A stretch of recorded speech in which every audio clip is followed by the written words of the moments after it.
Perhaps can we have the fourth speaker, Mr. So Closey, or Muhammad Hamza bin Ali, the special advisor of Burma Muslim community, to share his view.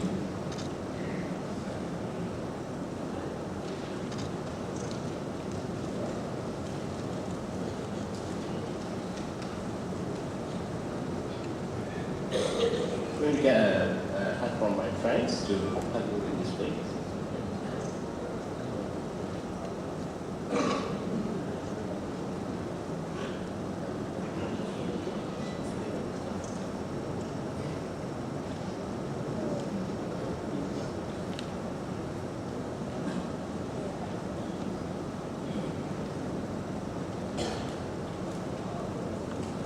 Bismillahirrahmanirrahim.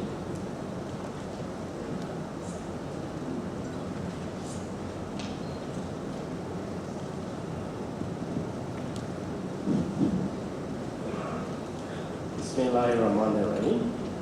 Assalamualaikum warahmatullahi wabarakatuh.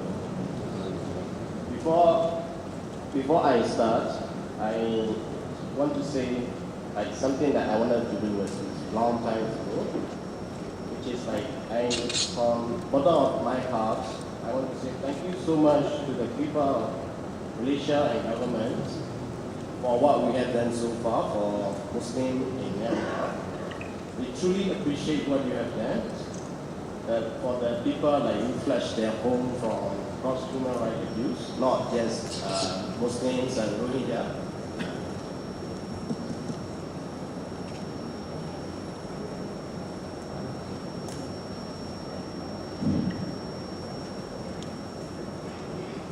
Also, at some other ethnics, you have Karen, James, all the ethnics that who were displaced from their homes. And we do understand that the downsides and the problems come along with your, allowing the refugee to stay in your country. But I see that you have gone extra mile helping these people. It's truly gracious speaks of people of Malaysia. Thank you so much for that. Okay, now let me start with the presentation here. Actually, for this forum, I was designated as a special advisor to Burma Muslim community for some reasons. But actually, I want to put myself as a representative of people here. You can see, and why don't we make it this way? I'm here representing them, talking to you like Muslim brother, and I make a deal with them that I talk here. I want to go back. I want something that will put cheer on their smiles. So you know what I mean? It's we do have to do something about that. Okay, my presentation will be I will bring you to the ground, what happened lately in Meitila. Okay, this is some statistics for what happened in first week of attack in Jones. Was number of kills, displaced, and missings.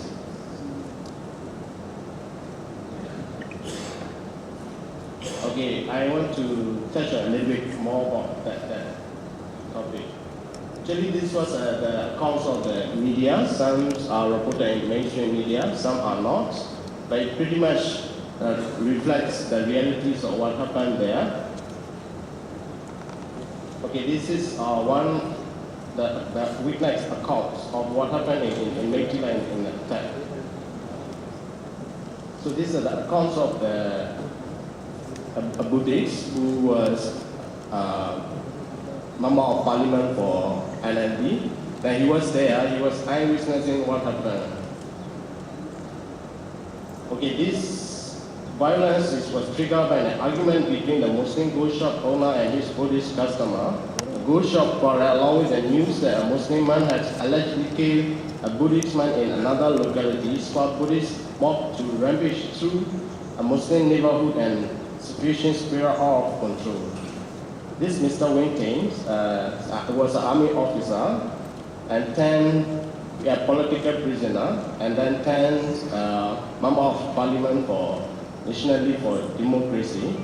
He was there, but he was saying he never seen anything like this. He saw the local people, Muslim, being dragged out of their house, caves, the entire neighborhood crushed. Then he was saying, I saw with my own eyes for 2 days, merciless killings. So I tried to stop it, but then they turned against me and saying that he was protecting a Muslim. So he was trying to protect. He tried to protect Muslims, and that the mob want to go against him. So there were like 40 people killed. That is an official count. But officially, we believe that it's almost like more than 100 over. So over there, 18,000 displaced. When we look at the accounts of the observer here, Mr. Thomas Oi Quintana, he was a reporter of human rights for Myanmar. So it relates to this attack in Metila. We are saying that we have received a report of state involvement in some of the acts of the violence, including collusion and recent violence. But in the meantime, at the point in time, this Mr. Vijay Namibia was in Myanmar. He visited the place. Then what he saw, Muslims are targeted with brutal efficiency. So what exactly happened to that attack? What are the things that behind? So this clash broke out in the West, and anti-Muslim extremists traveled across the country speaking against Muslims, offering record summons on protecting the race and nation, and distributing anti-Muslim 969 sticker, calling on people to boycott business owned by Muslims, taking advantage of the new freedom to speak inside the public, claiming that Muslims are taking over the economy and converting Buddhist women to Islam. The authority has only been making metal worse. At least one former army officer who has served in current government as the president's spokesperson, he has been very active in social media, inciting the hatred for Muslims. Government has failed to arrest the key leaders involved in killings in Rakhine. And in Metila, the police reportedly stood around and watched the Buddhist mob attack the Muslims. Some of the police told the journalists that they have order to stay back. So I will have some photo of Metila. I will go through very quickly. Over here, the right side is the statistics that, like number of mosques, houses, people were killed. I will not go through detail for that. Let's share with you some photo in what happened in Metila.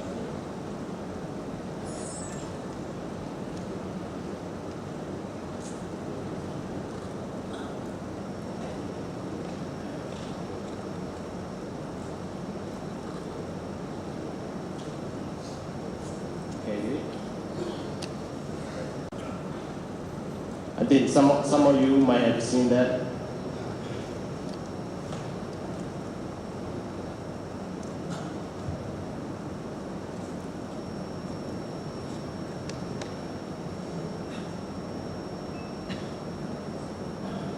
So they are cheering on, destroying the Muslim houses.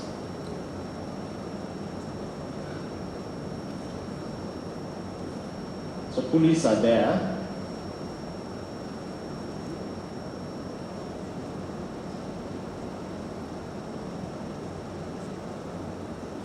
It's trying to stop a waving hand. So I'm sure these police will see like who are the people is committing that crimes, but so far no one's was charged.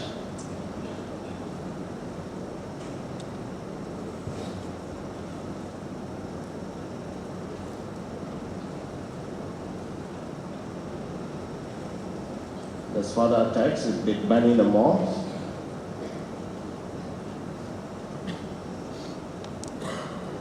Someone is lying there. It's actually was burning alive.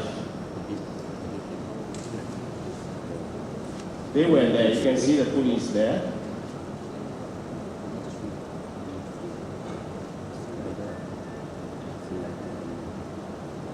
So it's very barbaric and brutal.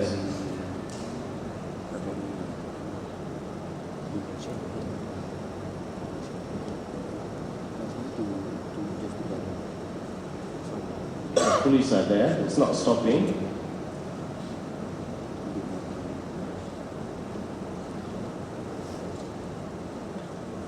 Someone ran out from the dead bushes, then they just like beat him to death.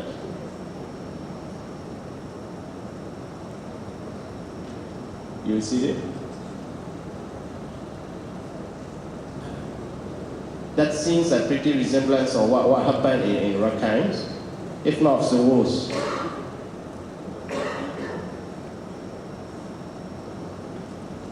Okay, can stop. Okay, we have a short of time, but we do have prepared a video of this. We have a CD. Actually, we want to show everything. Fortunately, not much time. So we will be distributing the CD, the proper compilations of all what happened. Let me move on. This is 969, the Buddhist group who are, like I mentioned earlier, were trying to boycott the Muslims. They're spreading the propaganda that Muslims are going to take over. Muslims Islamizing the country. In very near the Buddhist country, the Myanmar will become the Muslim country. Let me move on to the next topic. Okay, about 969.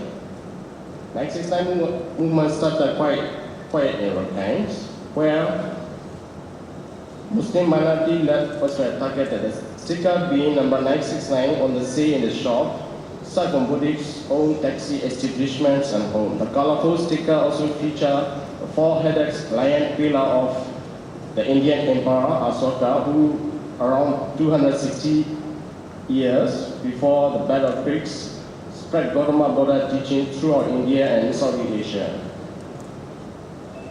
What I have seen that they might have that kind of the belief that they have to follow what Asoka had done.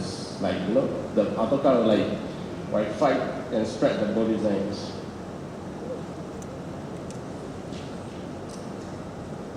Okay, I skip that part. Then, like next to on 2nd of June, there is another attack in Lashio. That I will share with you that scenes. Like in Lashio, there was 8 people dead. The official figure remained 2. In Lashio, the father defined emerging pattern of bloodshed, rocking Myanmar in recent months. Organized mobs are injected into the town to target the Muslims. Who is behind these attacks is still a subject of speculation, but the officials are challenging the government's ability to maintain law and order. More importantly, there are severe attacks of the government experiment with democracy in multi-ethnic, multi-religious society. That time there was the World Economic Forum is held in New York. For that, there was a lot of army that is trying to keep law and order.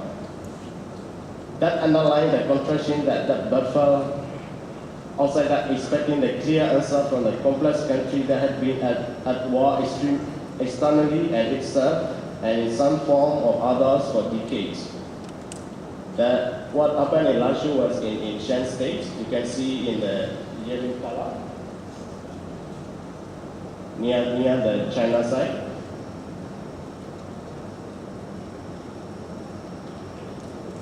That's in Shan State. There's a lot of Shan Buddhists. Shan Buddhists are not an issue with the Muslims living in northern Shan State. Shamans in Lashio shelter Muslims last week to save them. A group of Shamans started that. It's a Burmese who started the violence, not a Shan. And the man who started allegedly a Muslim by setting fire into the Buddhist woman was not a local and real residency. So So it's quite obvious that these attacks are like web planners. They have done it very, very efficiently. So now we have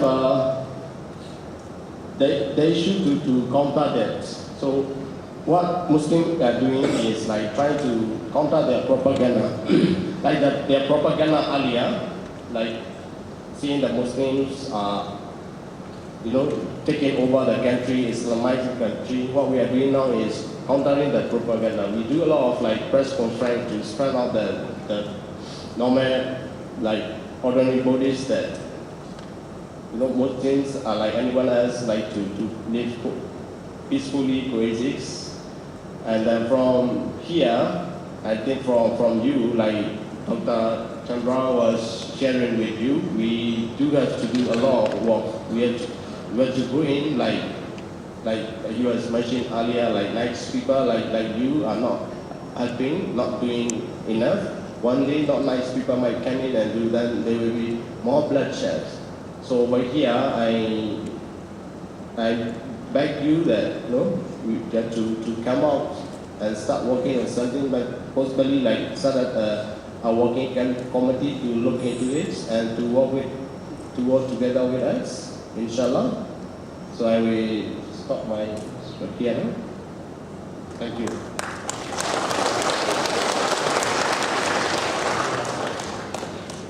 Okay, thank you very much, Mr. Muhammad Hamzah bin Ali, the Special Advisor of Burma Muslim Committee. You have updated what is happening in Burma. And we have the last speaker, Mr. Muhammad Rami bin Abdul Rahim, the Secretary of Muslim Youth Movement of Malaysia. And we would like to hear what is the stance and what is ABIB is doing with regard to Muslim in Burma.